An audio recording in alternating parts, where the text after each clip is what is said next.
For the next step, once you have all of your highlights, shadows, and medium tones filled in with your color scheme showing value change, you're going to start to add more detail and value change with either charcoal or a Sharpie. So something that's darker, and if you're using a Sharpie, I would definitely use the thinner side of the Sharpie.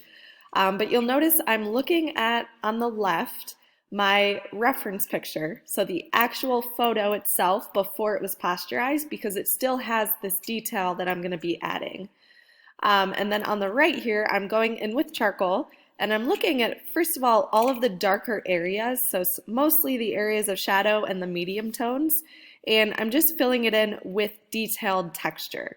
So with the hair, instead of just kind of shading in the darkest areas, what I'm doing is going over top of it, following the direction of the hair, or filling in the detail that I see. So think back to when we did the last project with the contour objects, where you're really observing and looking at the objects themselves. So in this case, the person or the portrait that you're drawing, and you're looking for the outline of those contour shapes on all of the areas that are lacking detail. So I would definitely go over the hair and fill in areas of detail with the shadows. You'll notice on the right here, the eye in the pasteurized photo was completely filled in with shadow, but then in the photo itself on the left, you can see that detail of the eye on the right. So I'm going in and filling in the detail there. I'm starting to shade in the background a little bit, looking at the right half of the face. I'm just really emphasizing contrast with this step. So I'm really making the darkest areas as dark as possible. So make sure that you do go in with either charcoal or Sharpie, really pay attention to detail and find those areas that are lacking detail and lacking depth or shadows that you can then fill back in with detail. This is where you're also going to be using the practice that we did with the facial features. So we practiced how to draw the eyes, nose, and lips and hair, and all of the details that should be included in those. So when you're going back and drawing on top of the face with the charcoal, think about the eyes and what details of the eyes need to be included. So the highlight and how you can emphasize that the outside of the pupil is a lot darker and then fades to a lighter value.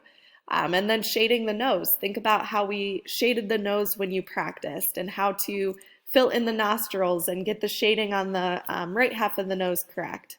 So just really take your time. Again, if you're using charcoal, I would recommend blending it out a bit. So either using your finger, if you have a blending stump, that's perfect. But if not, it would also work well just using your finger to blend, or using a paper towel that you can then go in and blend with too. So here's a little bit more of shading the background in. I would definitely do something in the background, whether it's a vignette where it's darker on the outside and fades to become lighter, or follow the value change that you had in the background before. And now I'm going in looking at the cheeks a little bit. So look at the face itself. Are there areas on the face that are lighter? And how can you go in to make those shadows on the outside of the face a bit darker? And then I'm just blending out some areas of shadow again with that blending stump, making some areas smooth. You could leave some areas unblended depending on if it's textured or not. And then I would also recommend going back with an eraser in areas that might be missing highlights. And then I'm also using this white charcoal. So I would recommend taking your white charcoal pencil from your art kit and going back over on top of your drawing on all of those areas of highlight. So anywhere that's completely white, I would go over it, add some details that way as well. And then if you need to go back one more time with the charcoal, just go back and forth with the two to get the best contrast and best overall drawing that you can.